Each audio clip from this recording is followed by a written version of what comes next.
A hypothetical magnetic field existing in a region given by B equal to B naught ER, where ER vector denotes the unit vector along the radial direction. A circular loop of radius A carrying a current I is placed with its plane parallel to the xy plane and the center at 0, D. Find the magnitude of the magnetic force acting on the loop. Magnitude of the magnetic force हमें find करना है. तो मान लेते हैं कि ये x axis है, इस तरह से कुछ y एक्सिस है और इस तरह से z एक्सिस है, और लूप से this is the point 0, D, 0, D, this is the origin. तो यहाँ पे इस पॉइंट के अराउंड एक लूप है, से दिस इज द लूप. तो इस लूप में आई करंट फ्लो हो रहा है और इसके किसी भी पॉइंट पे जो मैग्नेटिक फील्ड होगा, यहाँ से आर वेक्टर मान लेते हैं यहाँ पे एक एलिमेंट हमने ले लिया, एक एलिमेंट ले लिया जिसकी लेंथ डी एल है. तो ये डी एल लेंथ का एलिमेंट है. तो आई डी एल वैक्टर जो होगा टेंजेंशियल डायरेक्शन में होगा, इस डायरेक्शन में I D L vector, I D L vector. और इस पॉइंट पे जो मैग्नेटिक फील्ड होगा वो कुछ इस डायरेक्शन में होगा, कुछ इस डायरेक्शन में होगा. तो ये हो गया बी वेक्टर. ये बेसिकली हर एक पॉइंट पे इस जैसे ये पॉइंट है तो यहाँ पे इस डायरेक्शन में होगा, ये पॉइंट है तो इस डायरेक्शन में होगा, इस तरह हर एक पॉइंट पे अलग अलग डायरेक्शन में होगा. तो यहाँ पे इस एलिमेंट पे जो फोर्स लगेगा that is d F is equal to I D L cross B vector. और बी वेक्टर को हम लोग लिख सकते हैं B naught e r vector.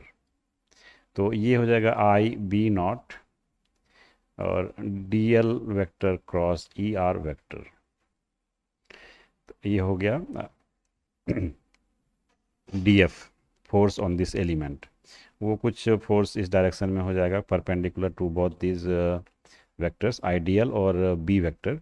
दोनों के बीच का जो एंगल है वो 90 डिग्री है, क्योंकि ये आइडियल वेक्टर जो है that is in the x y plane, और ये है उसके परपेंडिकुलर, इस एलिमेंट पे उस परपेंडिकुलर है.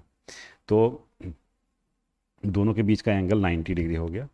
और ये जो डी एफ वेक्टर है इसका हम कंपोनेंट ले सकते हैं along the vertical line along the Z axis, और दूसरा एक्स वाई प्लेन में, मतलब हॉरिजॉन्टल डायरेक्शन में. तो हम इस तरह से लिख सकते हैं d F v vertical component will be equal to, अगर ये एंगल थीटा है तो ये जो एंगल होगा ये भी थीटा हो जाएगा. This is theta, this is 90 minus theta, so this is theta. तो इसका जो वर्टिकल कंपोनेंट होगा sine theta, D F sine theta हो जाएगा. तो ये हो गया आई बी नॉट डी एल, क्योंकि ये यूनिट वेक्टर है और दोनों के बीच का एंगल 90 डिग्री है तो साइन थीटा 1 हो गया. This is unit vector. तो I B naught D L into sine theta, sine theta, ये हो गया D F V vect vertical component. और जो हॉरिजॉन्टल कंपोनेंट होगा वो भी कुछ होगा, लेकिन वो सारे जब हम इंटीग्रेट करेंगे तो वो कैंसिल आउट हो जाएगा थ्रू आउट द लूप. क्योंकि अगर ये एलिमेंट है तो इसके ऑपोजिट जो एलिमेंट होगा उसका उसका जो फोर्स है वो कुछ इस डायरेक्शन में होगा, और उसका जो हॉरिजॉन्टल कंपोनेंट है इसके हॉरिजॉन्टल कंपोनेंट के ऑपोजिट होगा. तो सारे horizontal components basically cancel out हो जाएंगे. तो जो टोटल फोर्स होगा सिर्फ इसका इंटीग्रेशन होगा. Therefore, FV will be equal to integration of DFV, and यहाँ पे जो कांस्टेंट है उसको हम लोग बाहर निकाल लेंगे, I B naught sine theta and integration of DL. तो यहाँ पे हो जाएगा I B naught sine theta into DL का जो इंटीग्रेशन होगा that is 2 pi a over the loop, ये 2 पाई ए हो जाएगा. अब यहाँ पे साइन थीटा का वैल्यू अगर हम रख देंगे तो साइन थीटा का वैल्यू क्या हो जाएगा, this is a divided by this, so this length this height is D. तो ये हो जाएगा a square plus D square under root ये रेडियस, ये जो डिस्टेंस है, तो यहाँ पे हम लिखेंगे I B naught into 2 pi ये ए मल्टीप्लाइड बाय ए, तो a square divided by a square plus D square under root.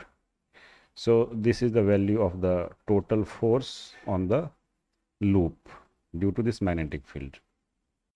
A rectangular wire loop of width A is suspended from the insulated span of spring balance as shown in figure.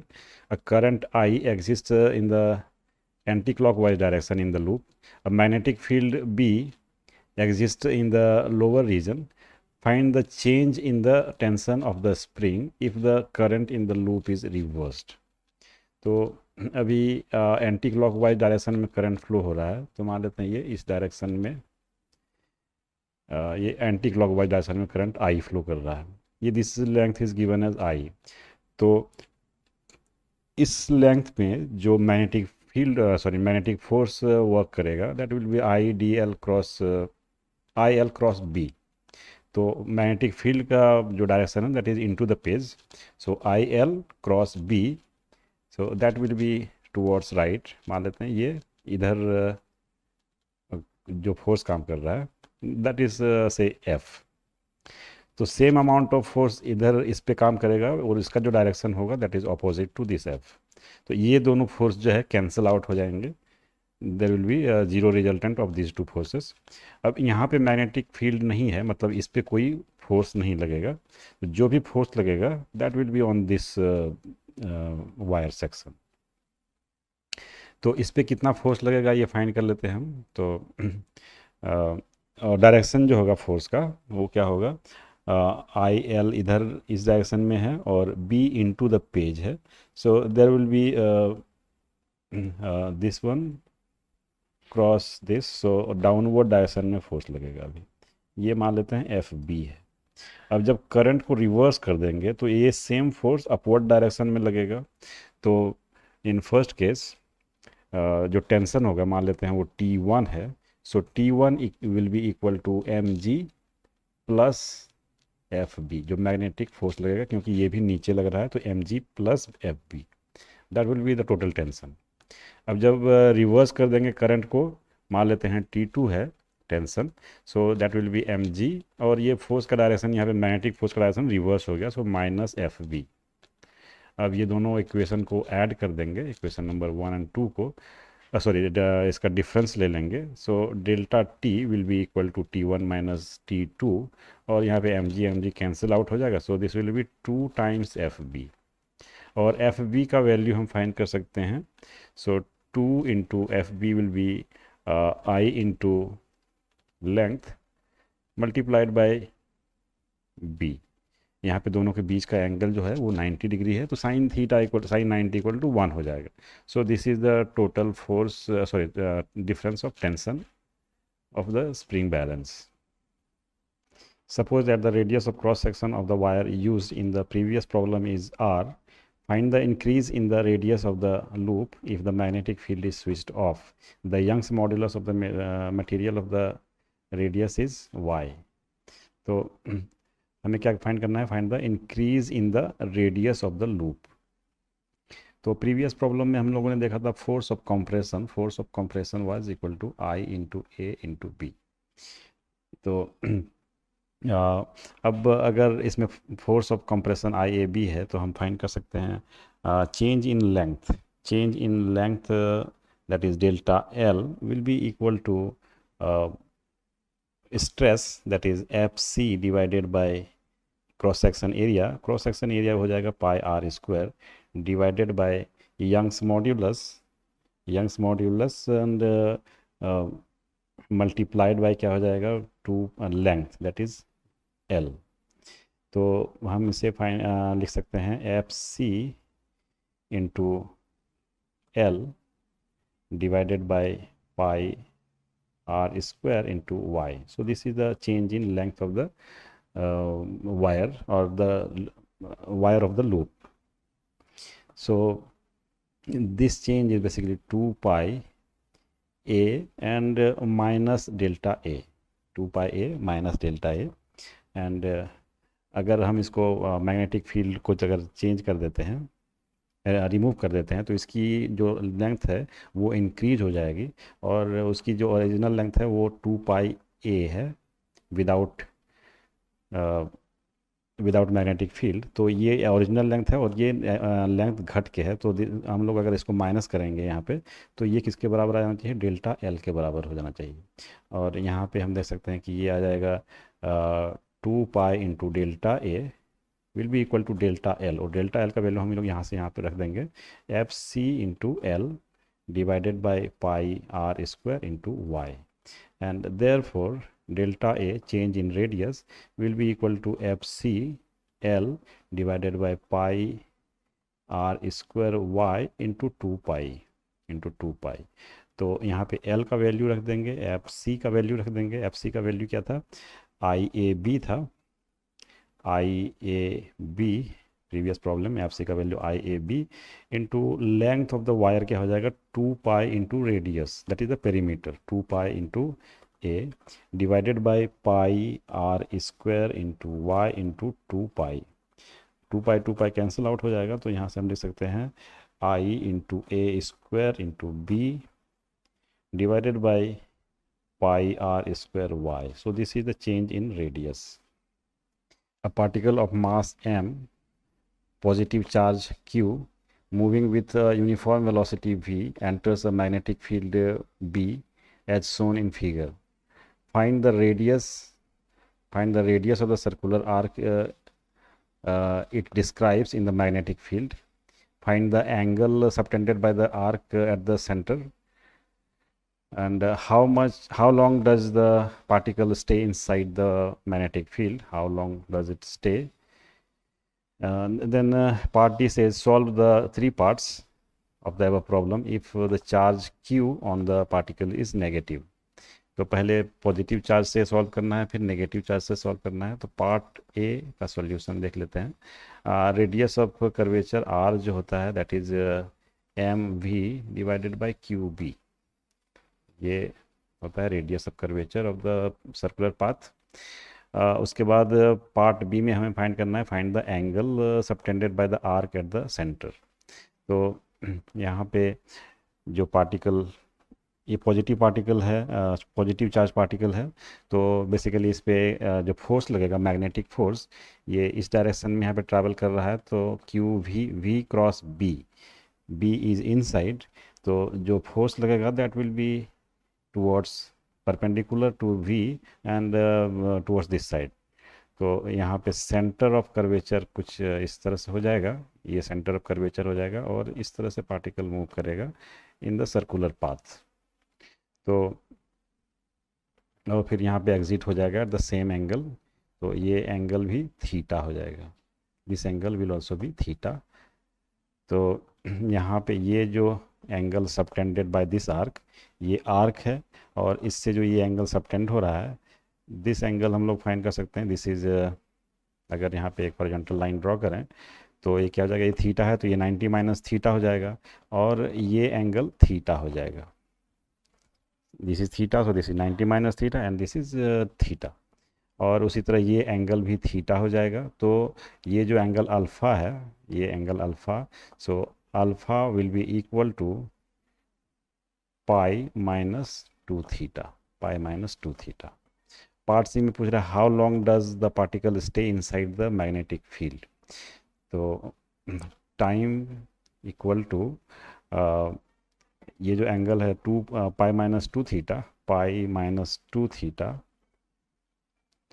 Divided by 2 pi is the full angle of the circle, but ये इतना ही angle travel कर रहा है, तो this angle divided by full angle multiplied by time period, so T is the time period, और ये हो जाएगा pi minus 2 theta divided by 2 pi, और टी को हम लोग लिख सकते हैं पेरीमीटर दैट इज 2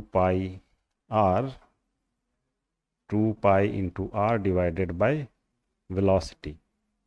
तो 2 पाई कैंसिल आउट हो जाएगा, और हम लिख सकते हैं पाई माइनस 2 थीटा, और आर बाई वी जो होगा, आर बाई वी का वैल्यू हम लोग यहाँ से फाइंड कर सकते हैं, R by V M by Q B हो जाएगा, M divided by Q B. So ये हो जाएगा time spend by the particle in this arc inside the magnetic field. अब पार्ट डी में हमें से पूछ रहा है solve the problem all the three parts. If charge q on the particle is negative, अगर नेगेटिव चार्ज होता तो ये जो फोर्स है दिस फोर्स एफ बी, ये फोर्स उल्टे डायरेक्शन में लगता, ऑपोजिट डायरेक्शन में। तो इस डायरेक्शन में अगर फोर्स लग रहा है तो ये इस तरह का सर्कुलर पाथ फॉलो करेगा और ये सेम एंगल पे यहाँ पे एग्जिट हो जाएगा, ये इधर सेम एंगल पे एग्जिट हो जाएगा। सो अगर ये एंगल थीटा है तो ये एंगल भी थीटा हो जाएगा। तो यहाँ पे सेंटर ऑफ कर्वेचर कुछ इस तरह से हो जाएगा और ये इस तरह से, ये एफ बी इधर था तो ये इस तरह से सेंटर ऑफ कर्वेचर। और ये जो एंगल है दिस एंगल, अगर इसको बीटा कहें हम तो बीटा हो जाएगा पाई प्लस टू थीटा। इस पहले केस में पाई माइनस टू थीटा, इस केस में पाई प्लस टू थीटा हो जाएगा। बेसिकली यहाँ पे ये एंगल क्या हो जाएगा 90 माइनस थीटा, तो ये एंगल हो जाएगा थीटा, राइट। और यहाँ पे अगर हॉरिजॉन्टल लाइन खींचें तो ये एंगल भी थीटा हो जाएगा। So pi plus two theta हो जाएगा ये एंगल बीटा। तो पार्ट डी में जो आंसर होगा उसका R is equal to same होगा M we divided by Q B, और अल्फ़ा की जगह हम बीटा यहाँ पे लिखा है हमने, तो beta is equal to pi plus two theta. ये एंगल हो जाएगा सबटेंडेड बाय दिस आर्क, ये आर्क है, इससे सबटेंडेड एंगल कितना होगा beta equal to pi plus two theta. और थर्ड पार्ट में पार्ट सी में क्या पूछा है time period, time. So T is equal to pi plus two theta, और बेसिकली टाइम पीरियड सेम होगा दोनों में, तो ये m divided by Q B. So this is the time. तो ये तीनों पार्ट का सॉल्यूशन हो गया पार्ट टी में भी। A narrow beam of singly charged potassium ion of kinetic energy 32 kilo electron volt is injected into a region of width 1 centimeter having a magnetic field of strength 0.5 Tesla as shown in figure. The ions are collected at a screen 95.5 centimeter away from the field region. If the beam contains isotopes of atomic weights 39 and 41, find the separation between the points. Find the separation between the points where these isotopes strike the screen. Take the mass of a potassium ion A into 1.6 into 10 power minus 27 kg, where A is the mass number. तो यहाँ पे potassium ions जो है inject किए जाते हैं और यहाँ से ये डेविएट हो जाएगा थोड़ा सा। तो हमें पता है कि radius of curvature r is equal to m into we divided by q into B. So q basically यहाँ पे सिंगली चार्ज है, मतलब वो एक इलेक्ट्रॉनिक चार्ज के बराबर हो जाएगा, सीधे यहाँ लिख देंगे ई इंटू बी। और M V is linear momentum, इसके बदले हम लोग लिख सकते हैं 2 into M into kinetic energy under root divided by E into B. और मान लेते हैं कि ये रेडियस ऑफ कर्वेचर इस तरह से है, तो और ये जो डिस्टेंस है 1 सेंटीमीटर का जो डिस्टेंस है इसे हम अभी s मानते हैं, ये लेंथ s है। तो यहाँ पे ये एंगल जो थीटा होगा, so angle theta will be equal to arc that is s divided by r। और ये एंगल अगर थीटा है तो ये डेविएशन एंगल ये भी थीटा हो जाएगा। So that will be equal to, मान लेते हैं ये हाइट जो है ये y है और ये डिस्टेंस d है, this distance is d। So that will be equal to y by d, and therefore हम यहाँ से लिख सकते हैं y is equal to ds divided by r। और यहाँ पे r का वैल्यू अगर लिखेंगे तो ds r is 2mk under root divided by eb, so ds eb। और ये हो जाएगा ds b e divided by 2m, तो m को हम लोग लिख सकते हैं atomic mass number multiplied by 1.6 into 10⁻⁻27 kg, और k के बदले हम लोग लिख सकते हैं, यहाँ पे दिया हुआ है 32k electron volt. So 32 multiplied bye 10⁻³ into E is the electronic charge. So electron volt है, इसको जूल में कन्वर्ट करने के लिए ई से मल्टीप्लाई करना पड़ेगा। So this is under root. अब यहाँ पे रूट ई और रूट ई यहाँ पे कैंसिल आउट हो जाएगा, तो ऊपर में रूट ई बच जाएगा। So this is going to be D S B root E divided by 2 into A into 1.6 into 32 multiplied by 10⁻⁻24 under root.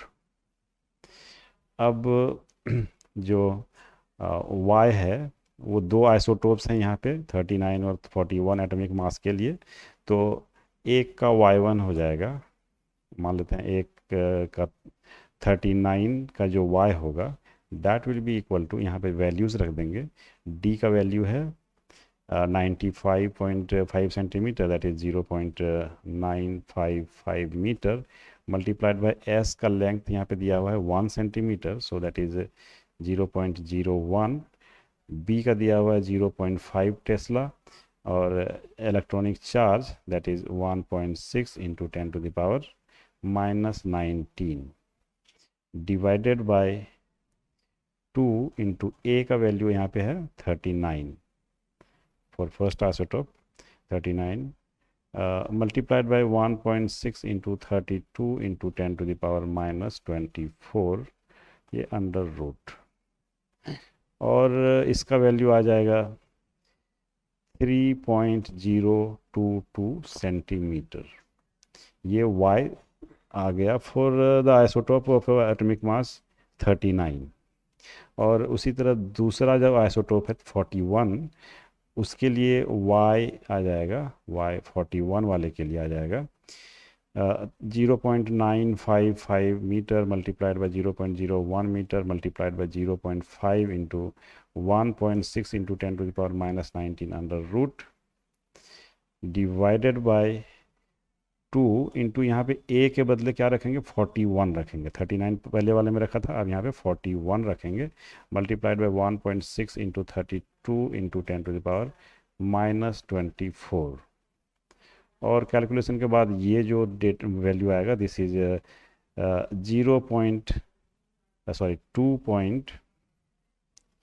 2.948 centimetre. सो ये एक के लिए y आ गया, ये दूसरे के लिए y आ गया, इसलिए जो डिफरेंस होगा देयरफॉर डेल्टा y दोनों के बीच में हमें फाइंड करना है कि बेसिकली दोनों के बीच में डिफरेंस क्या है। Find the separation between the points where the isotopes strike the stream. तो बेसिकली ये y39 माइनस y41 हो जाएगा, and therefore this is going to be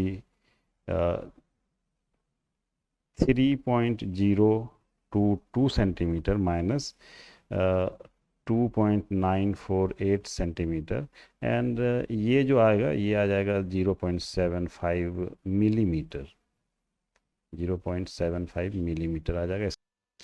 Electrons emitted with a negligible speed from an electron gun are accelerated through a potential difference v along the x-axis. These electrons emerge from a narrow hole into a uniform magnetic field B directed along this axis. However, some of the electrons emerging from the hole make slightly divergent angles as shown in figure, so that these paraxial electrons are refocused on the x-axis at a distance 8 pi square mv divided by ev square whole under root. तो मान लेते हैं ये x axis है, ये x axis है, और यहाँ पे ये होल से इलेक्ट्रॉन्स निकल रहे हैं, और हम यहाँ पे उन्हीं इलेक्ट्रॉन्स की बात करेंगे जो पैरेक्सियल इलेक्ट्रॉन्स हैं। पैरेक्सियल इलेक्ट्रॉन्स का मतलब ये जो एंगल थीटा है दिस इज़ वेरी स्मॉल, और ये वेलोसिटी v है, तो इस वेलोसिटी के दो कंपोनेंट्स हो जाएंगे, एक तो v साइन थीटा, ये v साइन थीटा, और दूसरा v cos theta along the axis, तो ये हो जाएगा v कॉस थीटा। तो और चूंकि पैरेक्सियल इलेक्ट्रॉन्स हैं, मतलब थीटा इज़ वेरी स्मॉल, तो यहाँ पे हम लोग लिख सकते हैं v cos theta is approximately equal to v। और दूसरा ये जो v साइन थीटा है, v साइन थीटा के चलते क्या होगा, ये पार्टिकल एक सर्कुलर मोशन में मूव करेगा, क्योंकि यहाँ पे एक मैग्नेटिक फील्ड है along the axis. Along the axis क्या है, मैग्नेटिक फील्ड है। तो अ, इस मैग्नेटिक फील्ड में जब ये perpendicular velocity v sine theta के साथ मूव करेगा, तो मतलब ये सर्कुलर मोशन में मूव करेगा। और at the same time particle will also move along the x axis के अलोंग भी जा रहा है और सर्कुलर मोशन में मूव कर रहा है। तो कहने का मतलब क्या हुआ कि ये एक हेलिकल पाथ में बेसिकली मूव कर रहा है। तो पार्टिकल का मोशन कुछ इस तरह से होगा, हेलिकल मोशन में इस तरह से। और आफ्टर वन टाइम पीरियड, एक सर्कल कंप्लीट करने के बाद ये फिर से वापस एक्स एक्सिस पे आ जाएगा यहाँ पे। तो बेसिकली हम बोल सकते हैं कि इस पॉइंट पे ये फिर से कन्वर्ज कर रहा है। तो ये जो डिस्टेंस होगा, मान लेते हैं ये डिस्टेंस d है, तो d का वैल्यू क्या हो जाएगा, velocity along the x axis that is v multiplied by time period of rotation. एक रोटेशन के बाद आ रहा है, तो एक टाइम पीरियड से मल्टीप्लाई कर देंगे, that is v into T. और v का वैल्यू क्या हो जाएगा, v हम जानते हैं कि ये जो इलेक्ट्रॉन है यहाँ पे रेस्ट से स्टार्ट हो रहा है, and it is getting accelerated by this potential difference. तो यहाँ पे जो भी पोटेंशियल एनर्जी का लॉस हो रहा है, that is E into V. This is the loss in potential energy, that will be equal to gain in the kinetic energy, so half m into V square. And therefore यहाँ पे हम बोल सकते हैं v will be equal to 2 into E into we divided by m under root. तो यहाँ पे v का वैल्यू रख देंगे 2 into E into we divided by m under root multiplied by time period. और टाइम पीरियड हम जानते हैं ये होता है 2 pi into M divided by E into B, जहाँ पे कि ये चार्ज है इलेक्ट्रॉन का, b is the magnetic field, m is the mass of the electron. तो ये होता है time period of the electron in a magnetic field. तो अब इसको क्या करेंगे कि अंडर रूट के अंदर ले आएंगे अगर, तो ये हो जाएगा 2ev डिवाइडेड बाय m, और इसको ले आएंगे अंडर रूट के अंदर, तो ये 4 pi square m square divided by e square into B square, और whole thing is under root. यहाँ पे m कैंसिल आउट हो जाएगा, एक m और एक e कैंसिल आउट हो जाएगा, तो ये हो जाएगा 8 pi square m into we divided by e into b square, so the whole thing is under root। so this is the distance जहाँ पे कि ये इलेक्ट्रॉन वापस refocus हो जाएगा। Two particles each having a mass m are placed at a separation d in a uniform magnetic field b as shown in figure. They have opposite charges of equal magnitude q. At time t equal to 0, the particles are projected towards each other, each with a speed v. Suppose the Coulomb force between the charges is switched off. Find the maximum value Vm. Find the maximum value Vm of the projected speed so that the two particles do not collide. What would be the minimum and maximum separation between the particles if v is equal to Vm divided by 2? At what instant will a collision occur between the particles if v is equal to 2 vm? Suppose v equal to 2 vm and the collision between the particles is completely inelastic. Describe the motion after the collision. तो यहाँ पे जो coulomb attraction force है that will B missing, मतलब इन दोनों के बीच में कोई अट्रैक्शन फोर्स नहीं लगेगा। और हम जानते हैं कि मैग्नेटिक फील्ड में जब कोई पार्टिकल मूव करता है तो उसकी वेलोसिटी कांस्टेंट रहती है। तो यहाँ पे इलेक्ट्रिक फील्ड को अगर हम नेगलेक्ट कर देंगे तो फिर से यहाँ पे वेलोसिटी दोनों की कांस्टेंट रहेगी। और ये जो पार्टिकल है ये राइट साइड मूव कर रहा है, तो इस पे एक मैग्नेटिक फोर्स लगेगा, that will be towards upper side, upward direction में ये मैग्नेटिक फोर्स लगेगा। और ये लेफ़्ट साइड मूव कर रहा है, इसमें नेगेटिव चार्ज है, तो इस पे भी एक अपवर्ड डायरेक्शन में मैग्नेटिक फोर्स लगेगा एफ बी। तो बेसिकली ये पार्टिकल जो है इस तरह के सर्कुलर पाथ में मूव करेगा और ये पार्टिकल भी एक सर्कुलर पाथ में मूव करेगा। तो ये दोनों पार्टिकल्स अगर कुछ इस तरह से वेलोसिटी से प्रोजेक्ट किए गए हैं, जैसे ये सर्कुलर पाथ में मूव कर रहा है, तो इसका जो रेडियस है ये अगर ग्रेटर देन, इसका जो रेडियस है ग्रेटर देन d/2 अगर हो जाएगा, और इसका भी रेडियस सेम होगा क्योंकि दोनों का चार्ज सेम है, मास सेम है। अगर इसका भी ग्रेटर देन d/2 हो जाएगा, देन क्या होगा, दोनों कोलाइड कर जाएंगे। अगर दोनों का रेडियस इससे छोटा है तो ये दोनों कोलाइड नहीं करेंगे। तो हमें पता है कि रेडियस जो होता है r is equal to mv divided by Q B. और r का जो वैल्यू है ये क्या है, d/2 मैक्सिमम हो सकता है। सो r इज लेस देन और इक्वल टू d/2। तो यहाँ पे r का वैल्यू हम लिख देंगे mv divided by Q B, that should be equal to less than और equal to d/2।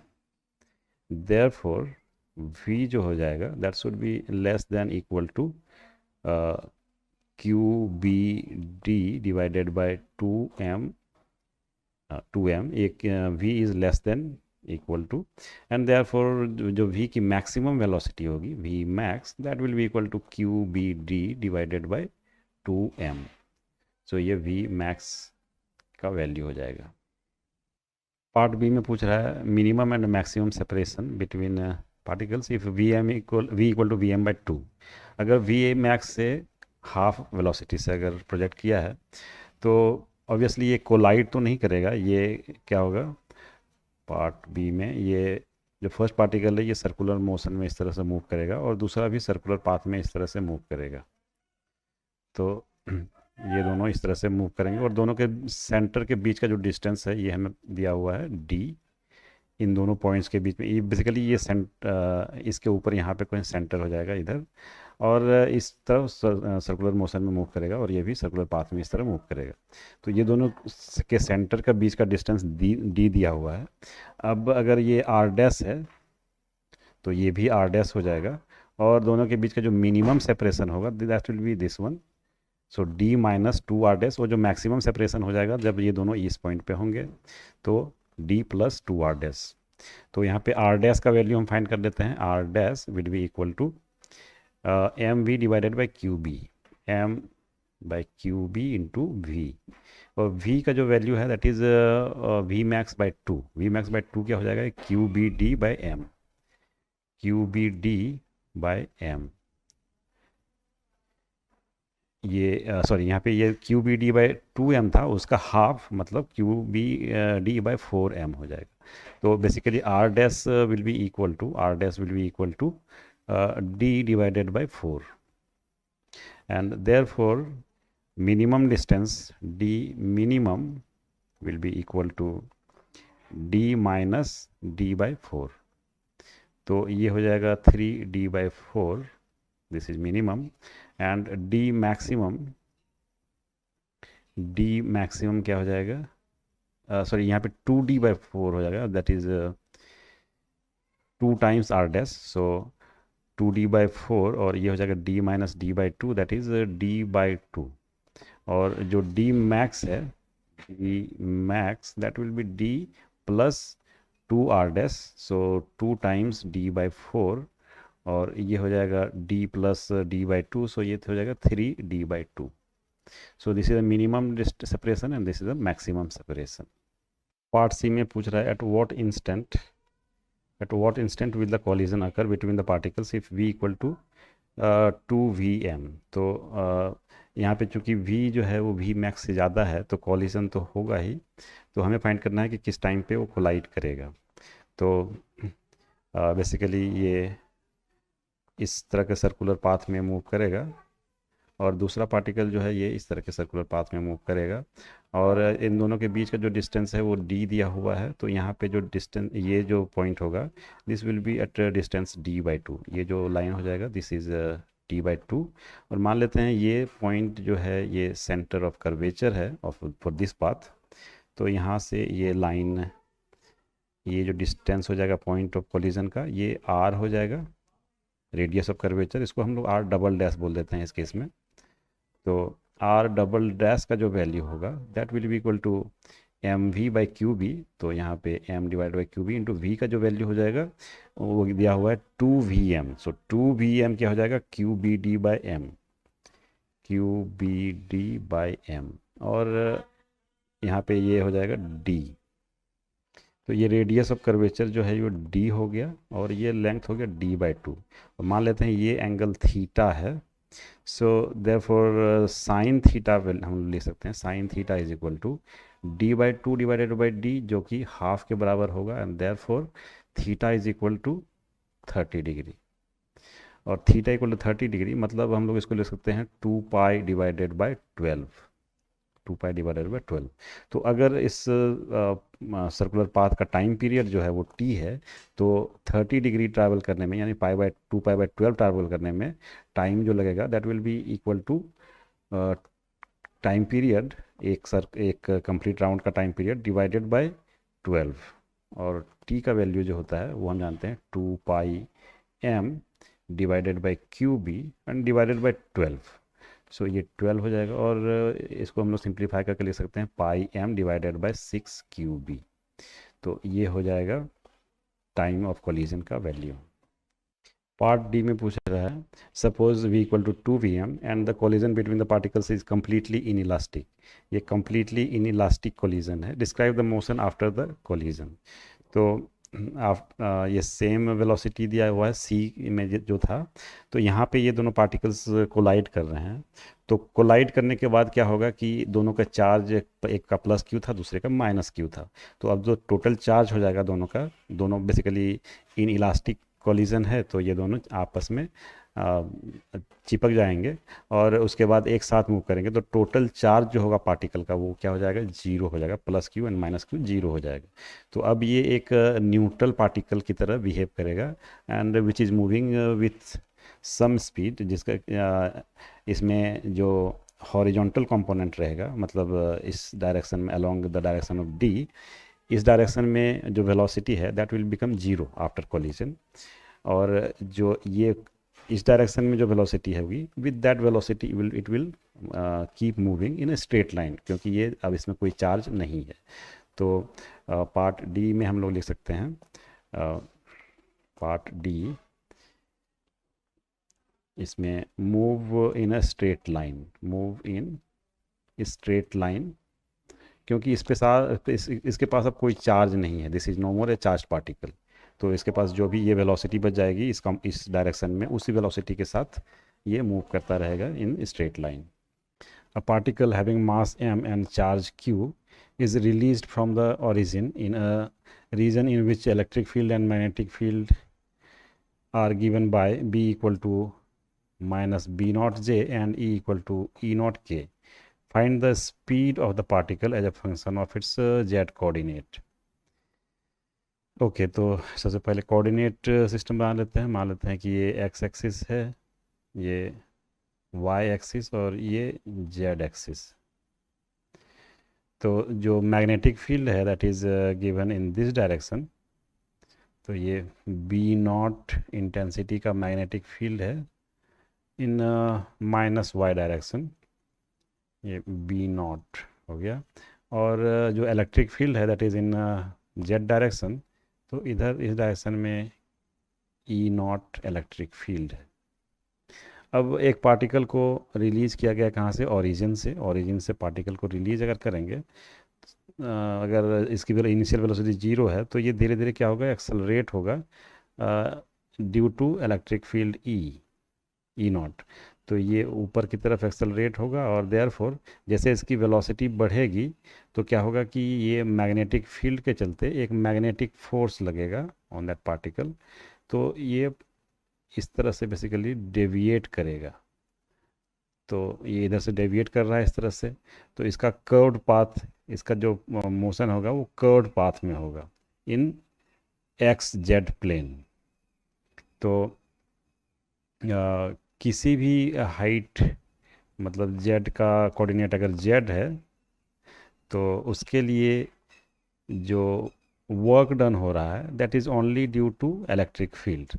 Magnetic force जो है, magnetic force is always perpendicular. मान लेते हैं कि ये एक्स और ये जेड प्लेन है, तो पाथ, इसका जो पार्टिकल का पाथ कुछ इस तरह से होगा। तो मैग्नेटिक फोर्स जो है ये हमेशा इसके परपेंडिकुलर होगा, एफ बी। और एफ ई जो होगा electric force that is always directed along the Z axis. तो इसके चलते due to this magnetic force there will be no work done on this particle. जो वर्क डन हो रहा है वो किसके चलते होगा, सिर्फ एफ ई के चलते होगा। सो जो भी वर्क डन हो रहा है on that particle that goes into change in kinetic energy. So kinetic energy, delta kinetic energy will be equal to work done on the particle, और वर्क डन क्या हो जाएगा, work done by electric force plus work done by magnetic force. और जैसा हमने discuss किया कि ये जो वर्क डन है that will be equal to zero, so this is zero.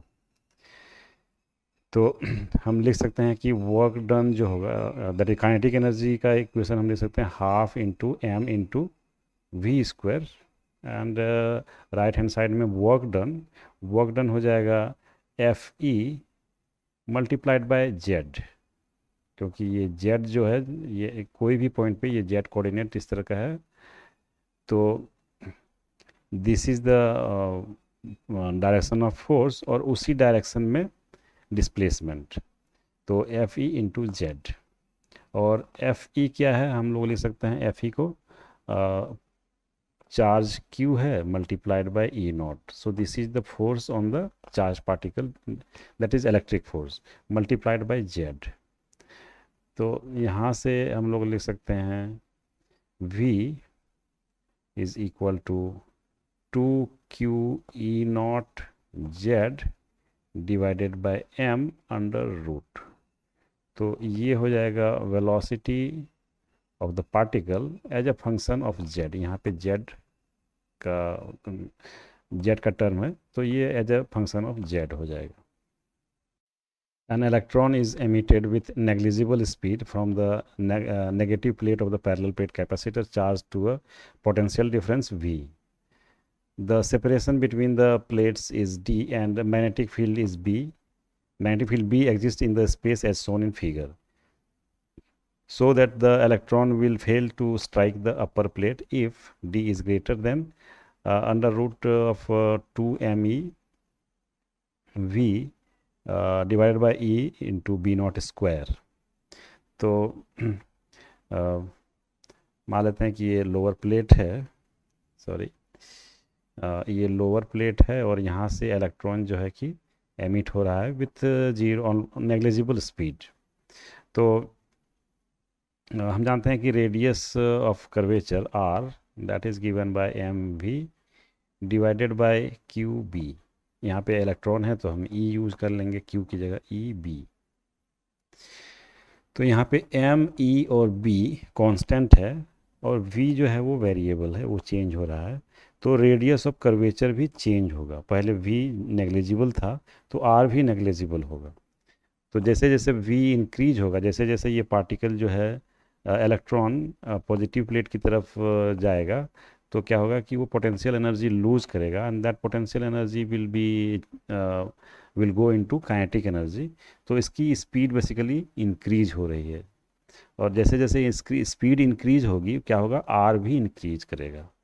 तो इसका जो पाथ होगा वो कुछ इस तरह से कुछ पाथ हो जाएगा इसका। तो यहाँ पे रेडियस ऑफ कर्वेचर जो है कि कम है, और फिर धीरे धीरे ये रेडियस ऑफ कर्वेचर बढ़ता जा रहा है, बढ़ता जा रहा है। तो यहाँ पे इसका रेडियस ऑफ कर्वेचर मैक्सिमम हो जाएगा।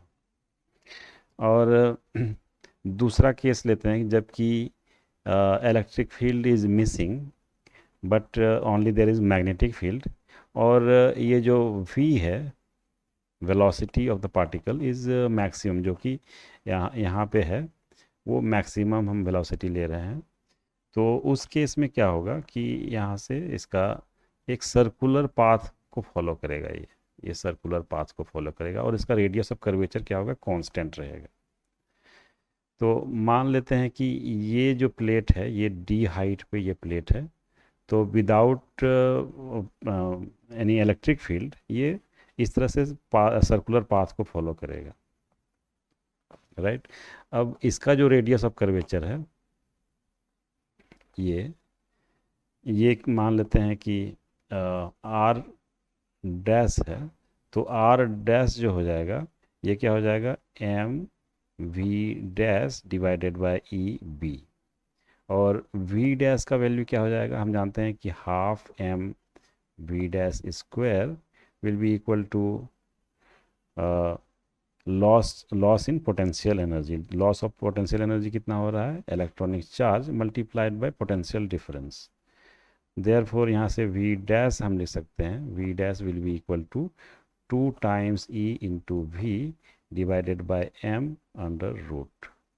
तो ये v डैश का वैल्यू है फॉर दिस पाथ, इस पाथ के लिए, और ये जो डिस्टेंस है, दिस डिस्टेंस इज d। तो हमें पता है कि अगर d का वैल्यू, बेसिकली ये ओरिजिनल पाथ है, एक्चुअल पाथ है, और दिस इज हाइपोथेटिकल पाथ, जबकि हमारे पास इलेक्ट्रिक फील्ड मिसिंग है, और ये मैक्सिमम वेलोसिटी है for maximum velocity for this situation, जहाँ की पोटेंशियल एनर्जी लूज कर रहा है, और that is getting converted into kinetic energy. तो हम जानते हैं कि अगर ये कंडीशन को हम मीट कर लें, तो ये कंडीशन ऑटोमेटिकली मीट हो जाएगा, क्योंकि अगर इस सिचुएशन में अगर फेल हो रहा है टच करने से, तो इस सिचुएशन में तो फेल होगा ही होगा। सो देयरफॉर हम लिख सकते हैं कि d should be greater then r dash, और r डैश का वैल्यू हम लिख सकते हैं यहाँ पे m v, यहाँ पे v डैश लिखेंगे for this velocity, m v dash divided by e into b, and यहाँ पे v डैश का वैल्यू हम रख देंगे m बाई ई बी, और v डैश का वैल्यू है 2 times e v divided by m under root. अब इसको हम अंडर रूट के अंदर ले जाएंगे, तो m square into m square divided by e square b square into 2ev divided by m under root, और यहाँ पे एक m कैंसिल हो जाएगा, एक m कैंसिल आउट हो जाएगा, और एक e कैंसिल आउट हो जाएगा। तो हम यहाँ पे बोल सकते हैं 2 into m into we divided by e into B square under root. So d का जो वैल्यू है वो इससे बड़ा होना चाहिए। तो अगर ये d से मतलब d इससे बड़ा है, इसका मतलब ये इलेक्ट्रॉन जो है वो कभी भी इसको अपर प्लेट को टच नहीं कर पाएगा, this is guaranteed. A square coil of edge L having n turns carries a current I. It is kept on a smooth horizontal plate. A uniform magnetic field B exists in the direction parallel to an edge. The total mass of the coil is m. What should be the minimum value of B for which the coil will start tipping over? तो मान लेते हैं कि ये इस तरह से coil रखा हुआ है ऑन अ स्मूथ प्लेट, और मैग्नेटिक फील्ड जो है कि along one of the axes है, ये मान लेते हैं ये मैग्नेटिक फील्ड का डायरेक्शन है। तो म्यू जो होगा मैग्नेटिक मोमेंट, ये इस डायरेक्शन में कुछ होगा perpendicular to the plane of the coil, ये हो गया म्यू। तो इस पे जो टॉर्क लगेगा, torque will be equal to mu cross b और ये इसका डायरेक्शन होगा कुछ इस तरफ. This is the torque acting on this loop due to this magnetic field. इसमें आई करंट मानते हैं फ्लो हो रहा है, आई करंट फ्लो हो रहा है. तो इस पे ये जो टॉर्क लग रहा है, इस टॉर्क के चलते ये इस एज के अबाउट ये टर्न करने की कोशिश करेगा, इस एज के अबाउट. और ये टिप ओवर कब कर जाएगा, जब ये हॉरिजॉन्टल पोजीशन से, इस पोजीशन से ये कॉइल जो है ये वर्टिकल पोजीशन पे पहुंच जाएगा. उसके बाद ये खुद ही टिप ओवर कर जाएगा, मतलब ये दूसरे साइड गिर जाएगा. तो यहाँ से यहाँ तक बेसिकली इसको आने के लिए वर्क डन करना पड़ेगा अगेंस्ट ग्रेविटी. तो अगेंस्ट ग्रेविटी यहाँ पे कितना वर्क डन हो रहा है, इस पोजीशन से इस पोजीशन पे आ रहा है. बेसिकली इसका जो साइड लेंथ है दैट इज़ एल है, तो ये इसका हाइट इंक्रीज हो जाएगा L/2 से. तो इसकी जो पोटेंशियल एनर्जी इंक्रीज करेगी, gravitational potential energy, that is change in gravitational potential energy will be equal to mg, capital M इसका मास है, into g into L/2. L/2 से इसका सेंटर ऑफ मास राइज किया है. so this is a change in gravitational potential energy, और that should be equal to work done by torque, by this torque should be equal to mu into b. ये होता है work done by the torque. तो ये इस दोनों equal हो जाना चाहिए. Therefore for tipping over the work done by torque, that is mu b, should be greater than or equal to mg L/2. अब यहाँ पे वैल्यूज रख देंगे. म्यू का वैल्यू हो जाएगा n टाइम्स n टर्न्स है multiplied by current multiplied by area of the coil, that is L² into b, that should be greater than equal to mg L/2. तो यहाँ पे एक L कैंसिल आउट हो जाएगा. तो देयरफॉर हम लिख सकते हैं b should be greater than equal to mg divided by 2nil. so therefore b minimum हो जाएगा. minimum value of b will be equal to mg divided by 2 times n times l. तो ये हो जाएगा b minimum का value. consider a non-conducting plate of radius r and mass m which has a charge q distributed uniformly over it. the plate is rotated about its axis with an angular speed omega, so that the magnetic moment mu and the angular momentum L of the plate are related as mu is equal to q divided by 2m into L. तो एक disc है, इस तरह से plate है जो कि disc के फॉर्म में है, और ये एक्सिस ऑफ रोटेशन है इस तरह, और इसके अबाउट ये ओमेगा एंगुलर वेलोसिटी से रोटेट कर रहा है. इसका मास जो है m दिया हुआ है, और इस पे चार्ज q है. टोटल चार्ज जो है इस पे q है, distributed uniformly throughout the disc. तो इसका म्यू हमें फाइंड करना है. तो इस पे एक एलिमेंटल रिंग ले लेते हैं इस तरह से, जो कि इसका रेडियस x, और इसका जो विड्थ होगा ये dx विड्थ का ये एलिमेंट लेते हैं. तो ये रिंग के फॉर्म में हो जाएगा, और इस पे जो चार्ज होगा इस रिंग पे, तो इसका चार्ज जो होगा dq मान लेते हैं इसका charge, that will be equal to 2 pi x dx. ये क्या हो गया, एरिया हो गया ऑफ द रिंग, इस रिंग का area, divided by total area that is pi into r², ये total area of the disc है, मल्टीप्लाइड बाय q, ये टोटल चार्ज. तो ये हो जाएगा चार्ज ऑन दिस रिंग. अब यहाँ पे पाई कैंसिल आउट हो जाएगा, तो 2q divided by r² into x dx, ये हो जाएगा चार्ज ऑन दिस रिंग. और रिंग का म्यू हम जानते हैं, पिछले क्वेश्चन में हमने देखा था mu of the ring will be equal to half omega r² into q, half omega r square into q, जहाँ पे कि omega is angular velocity, r is the radius and q is the charge on that ring. तो ये किसका था, ring के लिए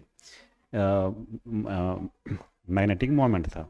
अब यहाँ पे ये जो रिंग है इसका मैग्नेटिक मोमेंट अगर हम डी म्यू, क्योंकि ये एलिमेंटल पोर्शन है, तो इस एलिमेंट का जो म्यू होगा d mu, that will be equal to half into omega, omega into r, इसका रेडियस क्या है, एक्स है, तो x square into q, q क्या हो जाएगा, डी क्यू के बराबर होगा इस रिंग पे जितना चार्ज है। तो ये डी क्यू मतलब 2q divided by are square into x d x, और ये हो जाएगा यहाँ पे 2 कैंसिल आउट हो गया, तो omega Q divided by are square into x cube D x, ये हो गया d mu of the element, and therefore mu of the disk will be equal to integration of d mu from 0 to r, और यहाँ पे ये constant है ये बाहर ले लेंगे, omega Q divided by are square, और integration of X cube D X in limits from 0 to r। तो ये हो जाएगा omega Q divided by are square into R to the power 4 divided by 4, यहाँ पे आर स्क्वायर कैंसिल आउट हो जाएगा, तो omega Q divided by 4 r square, और इसको हम लोग लिख सकते हैं half into omega q into divided by m into m are square, m से मल्टीप्लाई कर देंगे और डिवाइड भी कर देंगे, तो एम आर स्क्वायर, और ये हाफ यहाँ पे 1/4 को हमने लिख दिया हाफ इंटू हाफ, ये जो टर्म है half m are square into omega, ये बेसिकली क्या है, तो ये हो जाएगा q डिवाइडेड बाय 2m, और हाफ एम आर स्क्वायर आई हो जाएगा moment of inertia into omega, omega angular velocity, तो ये दोनों मिला के क्या हो जाएगा, एंगुलर मोमेंटम हो जाएगा, half m are square into omega, ये क्या हो जाएगा, एंगुलर मोमेंटम। तो ये हो गया mu of the disc. Consider a solid sphere of radius r, mass m, which has a charge q distributed uniformly over its volume. The sphere is rotated about a diameter with an angular speed omega, so that the magnetic moment mu and the angular momentum L is of the sphere are related as mu is equal to q divided by 2m into L।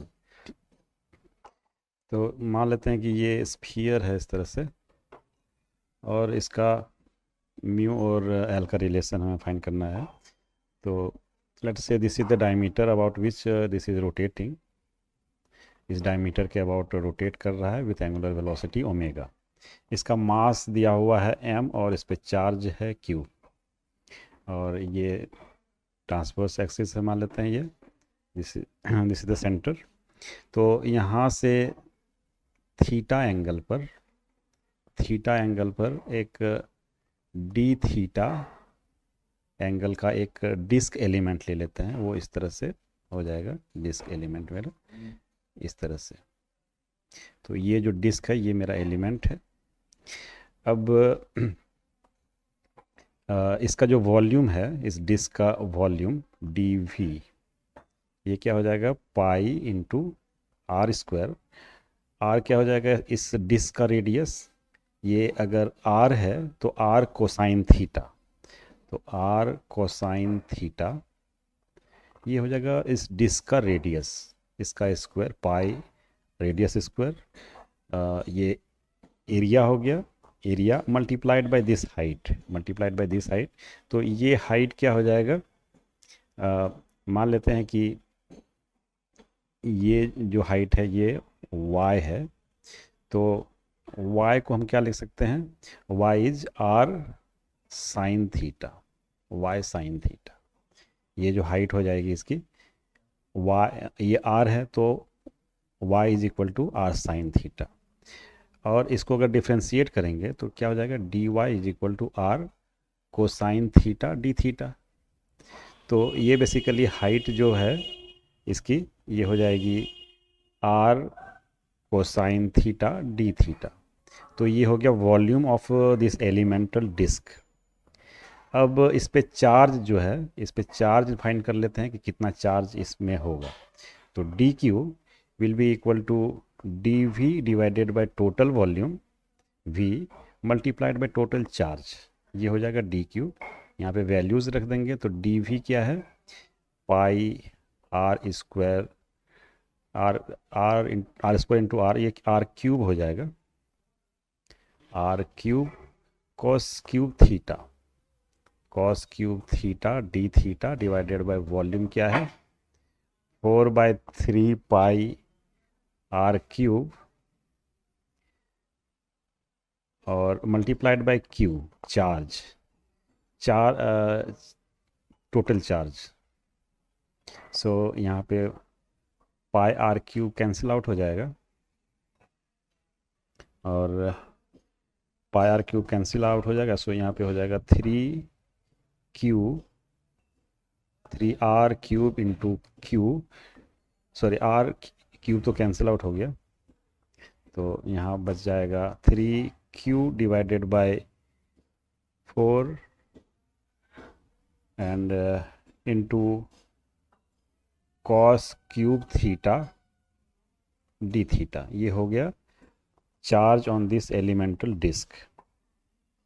And therefore इसका जो mu हो जाएगा, इस disc का mu, इसको हम लिखेंगे d mu क्योंकि एलिमेंटल वॉल्यूम है। तो डिस्क का जो म्यू होता है, mu of disc, previous problem में हमने देखा था, ये होता है 1/4 omega r square radius square multiplied by q. ये होता है डिस्क का म्यू। तो ये हम यहाँ पे यूज़ करेंगे, mu of the d mu is equal to 1/4 into omega, और आर कितना है इस डिस्क का, आर है r cosine theta, radius of this disc is r cosine theta. So r cosine theta का स्क्वायर, और डी क्यू कितना है, q charge on this disc is basically d q. तो डी क्यू कितना है, इतना 3q divided by 4 into cos cube theta D theta. तो इसको हम लोग सिंप्लीफाई करके थोड़ा लिख सकते हैं 3 divided by 16। So 3q omega divided by 16, और आर स्क्वायर यहाँ पे है, और आर स्क्वायर ये हो जाएगा into cosine theta cos to the power 5 theta D theta. And therefore mu जो हो जाएगा that is integration of d mu, theta equal to from 90 degree, sorry minus 90 degree to 90 degree. ये integrate कर देंगे from this angle to this angle, यहाँ से लेकर यहाँ तक, माइनस 90 से लेकर प्लस 90 तक। तो इसका इंटीग्रेशन करेंगे, यहाँ पे ये 3q omega divided by 16 are square ये कॉमन आ जाएगा, और multiplied by integration of cosine to the power theta 5 theta minus 90 to 90 D theta with respect to theta. तो ये हो जाएगा 3q omega divided by 16 are square, और cos to the power 5 theta D theta का integration जो है वो हम लोग डायरेक्ट यहाँ पे लिखेंगे, उसको इंटीग्रेट यहाँ पे नहीं करेंगे। तो इसका जो इंटीग्रेशन होता है that is sine theta minus 2/3 sine cube theta plus sine to the power 5 theta divided by 5, और limit equal to minus 90 to plus 90। तो यहाँ पे इसका इंटीग्रेशन करेंगे, मतलब लिमिट सब रख देंगे। तो ये हो जाएगा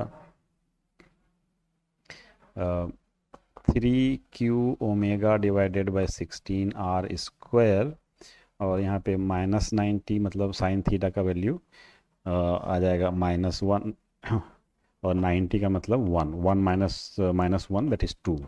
तो साइन थीटा का वैल्यू 1 माइनस -1 दैट इज़ 2 हो जाएगा, 2 माइनस 2/3, यहाँ पे भी 2 हो जाएगा, प्लस 2 डिवाइडेड बाय 5, और ये ऐड कर देंगे इसको, तो ये हो जाएगा 3q omega divided by 16 are square into 16 divided by 15, तो ये हो जाएगा मेरा 1/5 q ओमेगा आर स्क्वायर।